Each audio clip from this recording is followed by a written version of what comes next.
Hey, what happens when it goes caca in your business? Hi, I'm John Logar from Consulting Unleashed. I've been having some conversations this morning with some clients.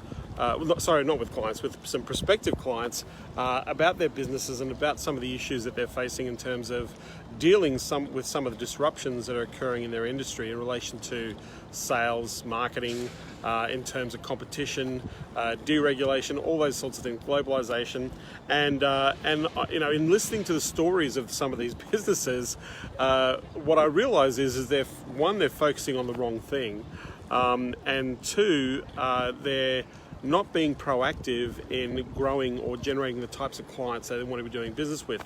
And it kind of reminded me of a moment where in growing my own consulting agency, we were sitting around that 5 to 6 million mark in revenue, and we've been steadily growing, and I guess in some ways we hit this moment where we're looking for the next growth spurt. We're looking to actually expand and grow further, but for some reason we actually got stuck. And then in that period we realized, even though the business is doing pretty much $500,000 to $600,000 a month in revenue, that we had a cash flow problem. We had a massive cash flow problem, and a lot of this was going on because we weren't keeping track of the recurring revenue payments to make sure that we were making sure that all the money was coming into our business. And so at the same time we were looking to invest more money in marketing, advertising, promotion, where all of a sudden we realized that we had a cash flow issue in our business. And one of the things that really struck a chord is, even though we were a sales-driven organization,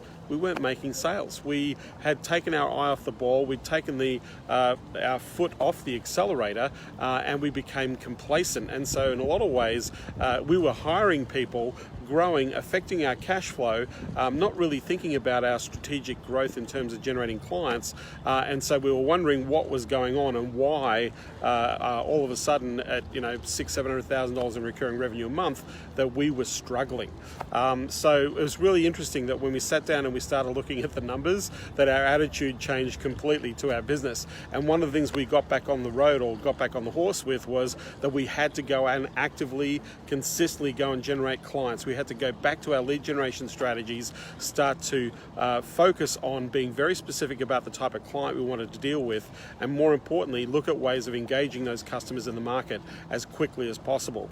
So, and the turnaround was almost immediate. We added about $200,000 in monthly recurring revenue within about 2-3 months. So we went from like $500,000 to about $700,000 a month in recurring revenue, purely by focusing on the most important thing, and that was engaging and attracting the types of clients that we wanted to do business with in the market.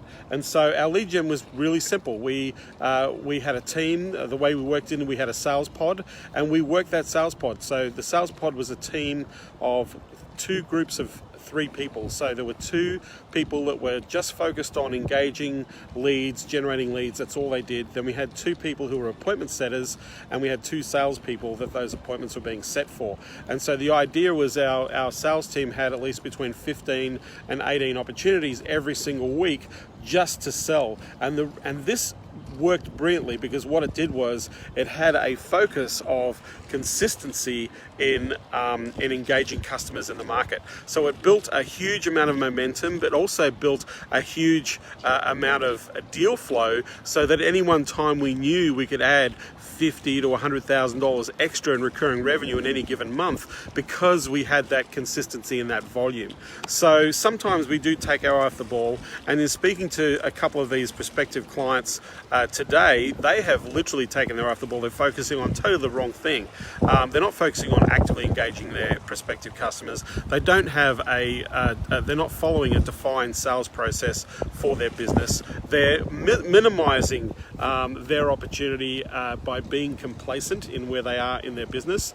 And it's like getting back to the simplicity of what's the most important thing here.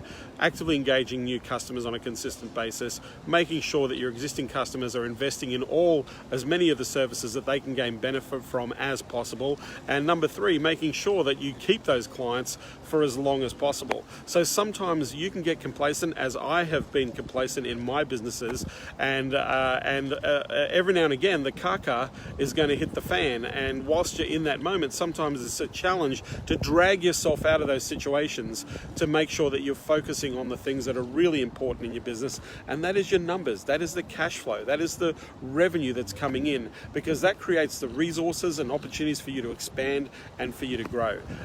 Thanks for watching. I'm here actually in Orlando, Florida, sitting by the pool. There is nobody else here. I've got the whole pool to myself. I'm going to go for a swim. It is a little bit chilly, but it'll probably wake me up with all the jet lag and the flying around I've been doing lately.